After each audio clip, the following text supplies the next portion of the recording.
Profesor, tenga usted muy buenas noches. En esta oportunidad voy a compartir con usted el tema la ansiedad y la depresión a nivel nacional en el Perú y en la ciudad de Tacna. Los trastornos mentales, para empezar, para iniciar este compartir, esta exposición, debo mencionar que tienen una altísima prevalencia a nivel mundial.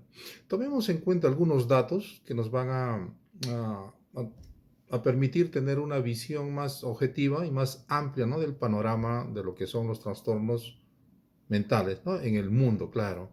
Por ejemplo, según el Organismo Mundial de Salud, el 25% de la población mundial padece de algún trastorno mental. Si tomamos en cuenta cuál es la población mundial, que aproximadamente bordea los 7.900 millones de habitantes, podremos deducir fácilmente que alrededor de 2.000 millones de personas en el mundo padecen de algún tipo de trastorno mental. Y lo que es más llamativo y preocupante es que un bajo porcentaje está diagnosticada o acude, ¿no?, a un especialista de la mente, de la psicología, a tratarse, a hacerse ver, ¿no? Sacar una cita y ver qué es lo que sucede con los síntomas que ya está presentando y que la misma persona se da cuenta. Pues un bajo porcentaje hace ello. Y de ese bajo porcentaje que hace una cita con un especialista, es más aún menor el porcentaje de los cuales aceptan el trastorno y siguen un tratamiento. Y aún más bajo el porcentaje quienes terminan el tratamiento. Y aún más bajo el porcentaje aquellos que alcanzan el éxito en el tratamiento, ¿no? Es decir, recuperar la adaptabilidad o la salud mental, ¿no? Entonces, este tema es muy preocupante. Por otro lado, ¿qué porcentaje de la población mundial padece de ansiedad? Pues bien, en el 2019, según el Organismo Mundial de Salud, 301 millones de personas en el mundo padecen de ansiedad y 280 millones en el mundo presentan un cuadro clínico de depresión. Son cantidades preocupantes, ¿no? Reitero, que nos llaman mucho la atención, mucho la reflexión, ¿no? Perú tiene 30 y pico millones. ¿Son cuántos Perús? Muchos, ¿no? Muchos. Pues bien, empecemos por la ansiedad. Primero que todo, veamos qué nos dice el Organismo Mundial de Salud, que es un organismo catalogado como muy entendido, ¿no?, en la materia, Organismo Mundial de la Salud. Se entiende que sabe muy bien de qué trata esto. Hay muy buenos profesionales que trabajan para este organismo y van conceptuando, ¿no?, van realizando esquemas al respecto de los trastornos mentales y claro, con las definiciones acertadas y adecuadas, ¿no? Por ejemplo, el Organismo Mundial de Salud nos dice que la ansiedad es un estado de ánimo negativo en el cual se caracteriza por un par de síntomas, ¿no? Se presenta una tensión física, una rigidez, sobre todo a nivel de los hombros, de la nuca, y una aprensión mental, ¿no? O sea, un temor, un miedo a un peligro real o imaginario que tiene la persona tensa, ¿no? Asustada, nerviosa, con un estado de ánimo pues negativo, ¿no? Eso no es positivo para vivir, ni para trabajar, ni para llevar una familia, ni para ser productivo, ni para realizarse. Entonces es un estado de ánimo bajo, ¿no?, que va en contra de la propia persona, que requiere un tratamiento, ¿no?, un diagnóstico y un tratamiento, ¿no?, en consecuencia. Pues bien, vamos con los datos estadísticos. Por ejemplo, los casos atendidos en el Perú por ansiedad, claro, en el año 2009 alcanzó un total de 165.461 casos atendidos. Y ya en el año 2017 se alcanzó 245.000 casos atendidos. Hubo un incremento de 80.042 casos atendidos por ansiedad. O sea, esto va en aumento, ¿no? No disminuye, va aumentando. Tenemos otro estudio más reciente, el año pasado, recién, en Piura. Los niveles de ansiedad, según Castillo, son los siguientes, ¿no? Presentaron los siguientes resultados. El estudio realizado en el Hospital Cayetano Heredia, donde participaron 198 trabajadores de 9 áreas del hospital, presentaron presentaron las siguientes estadísticas. En enfermería, en el área de enfermería, el 6.6% presentó un nivel alto de ansiedad, un 18.7% un nivel medio, un 24.2% un nivel bajo y un 50.5% la mitad, ningún síntoma, pero solo la mitad, y la otra mitad sí presentaban cuadros clínicos relacionados con la ansiedad, la mitad, que es decir, bastante. Por otro lado, hay un resultado que hay que tomar en cuenta, ¿no? Y que ya lo sabemos por las clases que es así, y este estudio lo ratifica, ¿no? Los mayores casos pertenecen al género femenino, a las mujeres, más que a los varones. Vayámonos ahora, descendamos un poco en el Perú, vamos por Arequipa. En Arequipa, los niveles de ansiedad en tiempos de pandemia, según Gutiérrez, un estudio realizado el año 2022, nos dice lo siguiente, ¿no?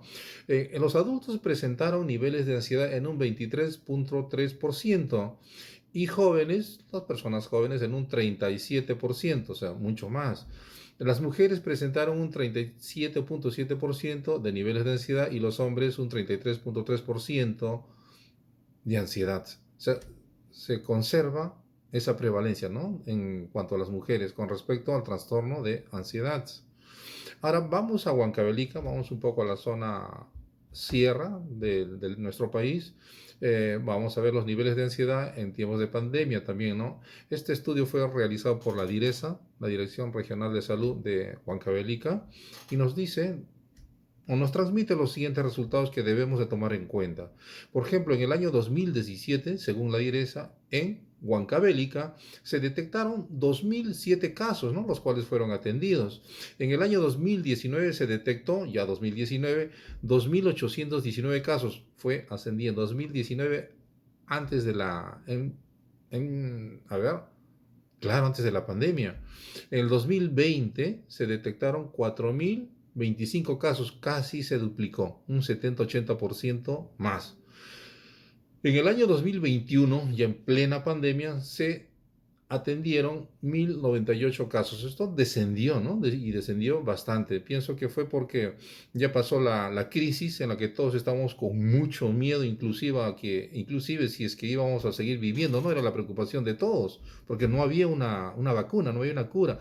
Todo fue nuevo, ¿no? Fue un impacto psicológico, mental terrible en todos, ¿no? Entonces se dispararon nuestros temores y obviamente los casos de ansiedad subieron, ¿no? Los índices subieron al extremo, ¿no?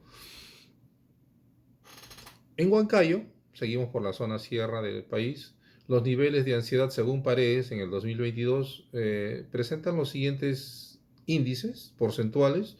Se trabajó en este estudio de Paredes con el personal de enfermería de la unidad COVID del Hospital de Huanta. Se aplicó este estudio a 61 personas solamente, los cuales presentaron los siguientes datos estadísticos. 72% presenta ansiedad, 72%. 42.6% presentan un nivel de ansiedad entre mínima y moderada, un 42.6%. Un 24.6% presentan un nivel de ansiedad entre moderada a severa. Y solo un 4.9% presentan niveles altos o extremos de ansiedad. Como último dato, 27.9% no mostró ningún tipo de ansiedad. Son niveles altos de ansiedad, zona sierra de nuestro país. Bien, vamos ahora a los datos estadísticos que nos conciernen, ¿no? Nuestra región Tacna. Por ejemplo, en cuanto a lo que es ansiedad, eh, en Tacna, los niveles de ansiedad en el año 2021, según Mamani, se trabajó en este estudio con personal de médicos asistentes de los centros de salud de la ciudad de Tacna, que son muchísimos, ¿no? Estimo unos 30, 40 alrededor, ¿no? Un 2.2% presenta ansiedad severa. Un 10% presenta un cuadro clínico de ansiedad moderada y un 16.7% presenta una ansiedad leve, ¿no? Las mujeres, como ya vemos que es la tendencia, presentan más incidencia de ansiedad en relación a los varones. Otro estudio, también en la ciudad de Tacna, realizado por Karen Nina en el 2019, quien trabajó con 100 pacientes del Hospital Hipólito Unanue, personas entre las edades de 12 y 65 años, presentó los siguientes resultados. Un 28% redondos presenta una ansiedad mínima, ¿no? A moderada. Un 32% un cuadro clínico de ansiedad en los niveles de moderada a severa, ¿no? 32%. Y un 4% un grado ya extremo, ¿no? Severo, clínico total, 100%. Tenemos otro estudio, ya algo mucho más cercano a nosotros, es un estudio realizado por el señor Mamani también en el año 2021, no hace mucho, el año pasado, realizado en nuestro centro de estudios, ¿no? A la Universidad Privada de Tacna, nuestra alma mater. Se trabajó en este estudio con 258 estudiantes, ¿no? Una buena cantidad de personas de la carrera de psicología, o sea, en nuestra escuela, ¿no? En nuestra escuela, ¿no? Dentro de nuestra facultad, muy, muy cercana. ¿Cuáles fueron los resultados? Los siguientes. El 14% no presentó ningún grado, ningún nivel de ansiedad. ¿Mm? El otro punto, 14.7% presentó un nivel de ansiedad esperado, dice. Me imagino que se refiere al nivel de ansiedad normal que toda persona tiene, ¿no? Que no es clínica, no lo perjudica, más aún hasta es positivo, ¿no? Pues pone en alerta todas sus facultades, nuestras facultades psíquicas, ¿no? Y hasta físicas. Por otro lado, un 24.4% sí presenta un grado moderado, o sea, de leve a moderado, ya llama la atención, de ansiedad. Y un 27%, un grado leve, que no es muy significativo, y ya un 19% del, del total de los 258 estudiantes a quienes se realizó este estudio presentan un grado extremo en un 19%. De estos, un 14% no presenta ningún grado de ansiedad, como dijimos en un inicio, y un 84% del total, un 84% sí manifiestan algún tipo de ansiedad, ¿no? En lo que es leve, moderado, severo, muy grave, ¿no? 84% de estudiantes sí presentan algún tipo de ansiedad. Entonces, eso en cuanto a lo que es el trastorno mental de la ansiedad. Ahora vamos a tocar el otro tema, el otro subtema de este trabajo, que es la depresión. Primero conceptuemos, definamos qué es la depresión. Pues bien, la depresión, según también el Organismo Mundial de Salud, tomemos como referencia al Organismo Mundial de Salud para poder conocer la definición, la conceptualización que se hace al respecto también de la depresión. Y nos dice lo siguiente: depresión es un trastorno del ánimo, que afecta, nuestros pensamientos y nuestra fisiología. O sea, todo nuestro organismo a nivel mental y físico afecta la depresión en la persona, ¿no? Según el Organismo Mundial de Salud también, claro que sí, presenta algunos síntomas, los cuales para poder diagnosticar a una persona con depresión, debiera de conservar estos 3 síntomas por lo menos durante 2 semanas. Estos síntomas son, por ejemplo, el primero, descenso del estado de ánimo, ¿no? Un descenso notorio, notable, ¿no? Camarada estaba muy feliz, ahora está desconcentrado, triste, apagado, desanimado, desmotivado. ¿Qué sucedió? Ah, caramba, primer síntoma de lo que es depresión según el Organismo Mundial de Salud, ¿no? Hay una ausencia total de disfrutar, de gozar, alegrarse, de estar vivo, ¿no? De compartir con los demás, con nuestros pares. Ya no existe ello, ¿no? Como segundo síntoma.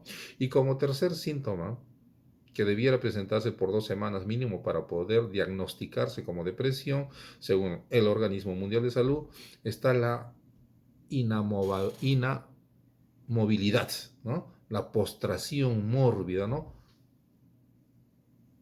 Ni se mueve, ni se mueve. Hay personas que ni se mueven.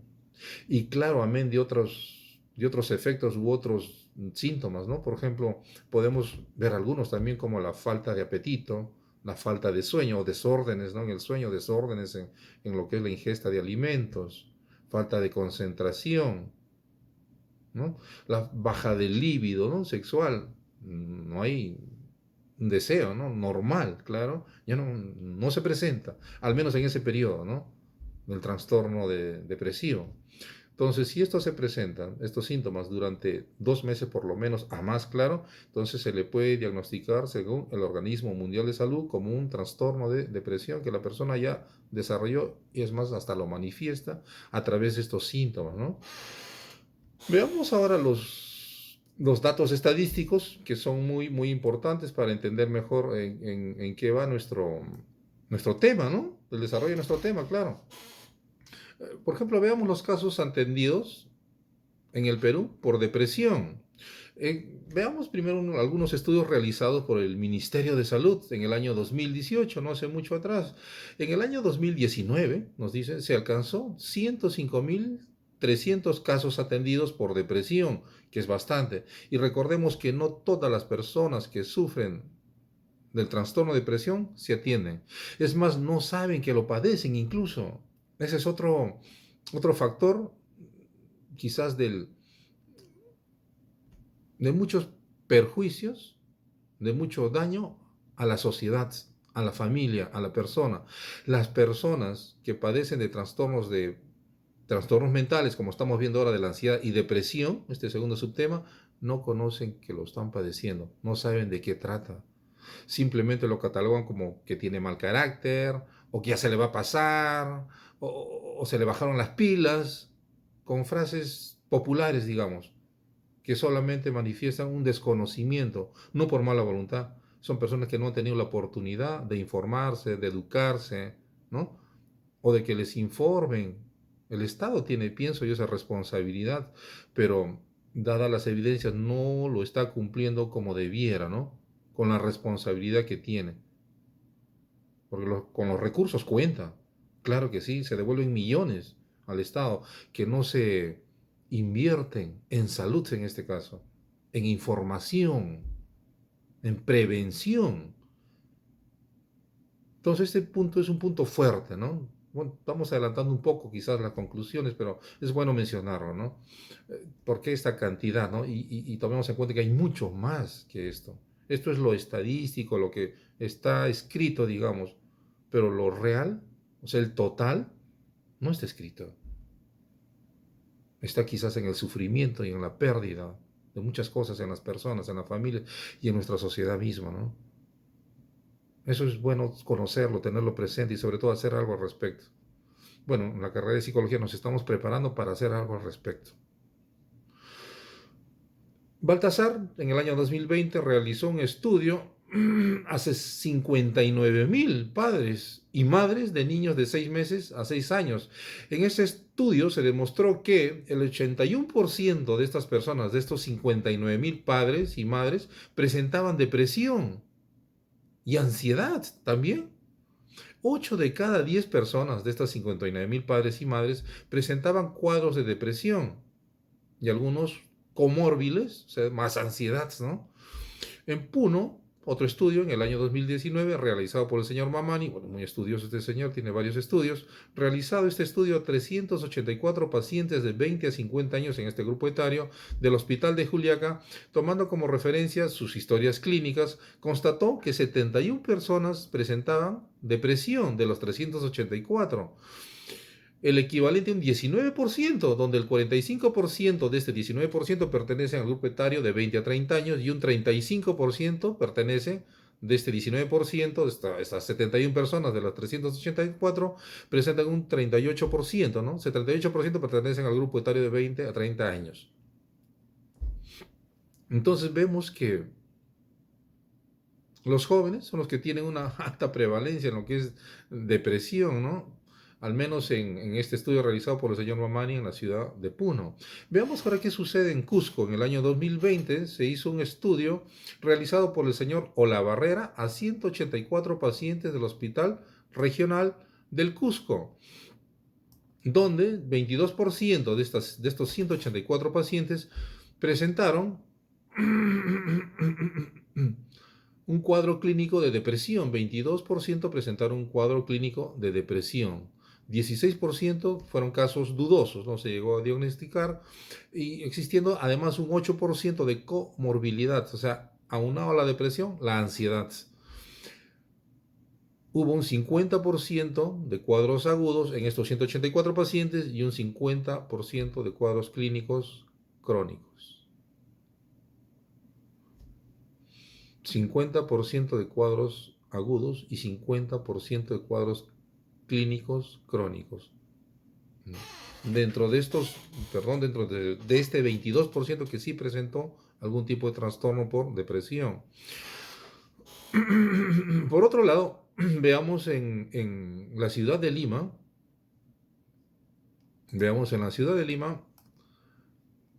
cómo va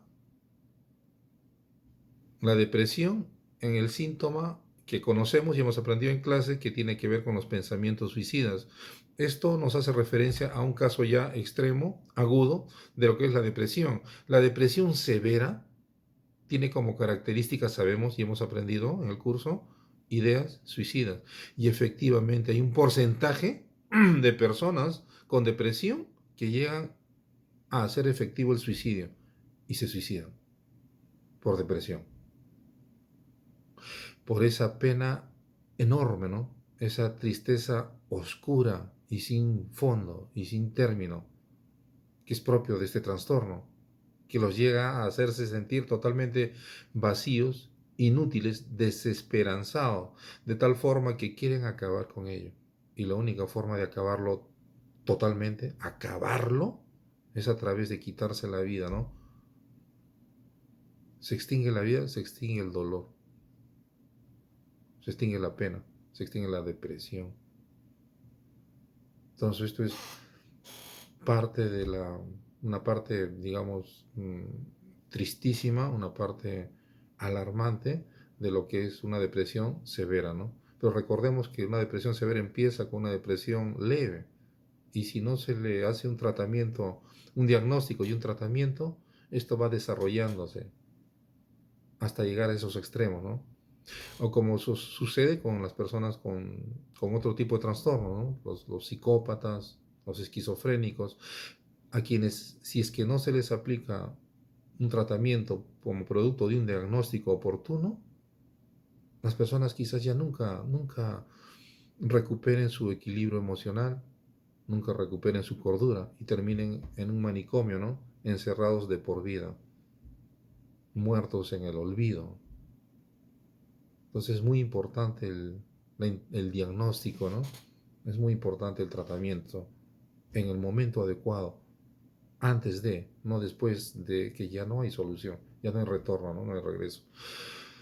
Entonces, veamos, en el 2012 solo el 1.3% de los limeños presentaban ideas suicidas, ¿no? Como que preferiría estar muerto o podría morirme, ¿no? Para acabar con todo esto.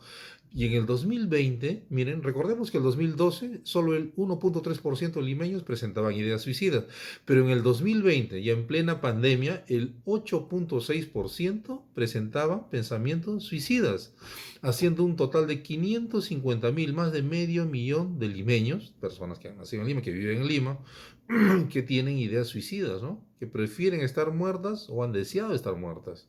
Se ha aumentado terriblemente, un 7 veces más, ¿no? Claro, 7 veces más en promedio. Veamos qué está haciendo el Estado peruano al respecto. Pues bien, pues, hace algo, claro que hace algo. Ha construido y existen algunos puntos de atención de salud mental en el Perú, ¿no? Ahora mucho más que antes. Por ejemplo, a fin de que la población peruana pueda acceder a una atención en lo que es salud mental para evitar estas consecuencias como perder la vida incluso, causar un grave perjuicio a la familia y a la sociedad como un todo, es que el Ministerio de Salud cuenta a nivel nacional con 1.043 centros de salud con servicios y profesionales de psicología y también psiquiatría. Cuenta también con 208 centros de salud mental comunitaria, ¿no? También contamos con 52 hogares protegidos, 30 hospitales con servicios de salud mental y hospitalizaciones enfocados en la recuperación mental de la persona. Según el Ministerio de Salud, el MINSA, en el 2022, en el año 2021, en el Perú, nuestro país, se atendieron a 313.455 casos de personas con depresión y aún esto sigue en aumento, ¿no? En la actualidad vivimos un caso, sabemos, preocupante, calamitoso, porque el aumento de las personas con trastornos mentales es galopante, ¿no? Va creciendo. Hay un 12% de casos, de aumento de casos en lo que son trastornos mentales, ¿no? Entonces es importante tratar y prevenir la depresión, como les mencionaba, ¿no? Segundos, minutos atrás, es importante la detección, la prevención y un tratamiento oportuno, ¿no? Para evitar estas funestas consecuencias. Bien, vamos concluyendo con nuestra exposición con algunas conclusiones, ¿no? Redundando un poco. Pues bien, la población peruana tiene una tendencia por factores sociales, ¿no? Que la predisponen a desarrollar trastornos como la ansiedad y la depresión, ¿no?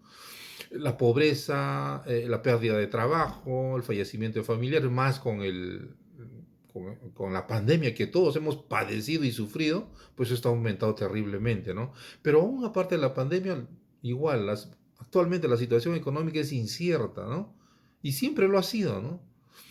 A un grado alto, ¿no? No al 100%, pero a un grado alto. Entonces, todo esto de una forma predispone al habitante peruano a desarrollar un trastorno mental. Por otro lado, la salud mental es un derecho de todos, no un privilegio. Del Estado se debe encargar de ello, ¿no? La acción preventiva debería ser prioritaria antes que quizás detectar e intervenir. Prevenir antes que curar, ¿no? Y finalmente, se debe aplicar el rigor científico para prevenir, para diagnosticar y para intervenir, buscando siempre el beneficio del paciente, ¿no? Como estamos aprendiendo, ¿no? En nuestro desarrollo formativo en la universidad, ¿no? Pues bien, profesor, acabo de concluir con mi exposición. Le agradezco mucho su atención y será hasta una próxima oportunidad. Muchísimas gracias.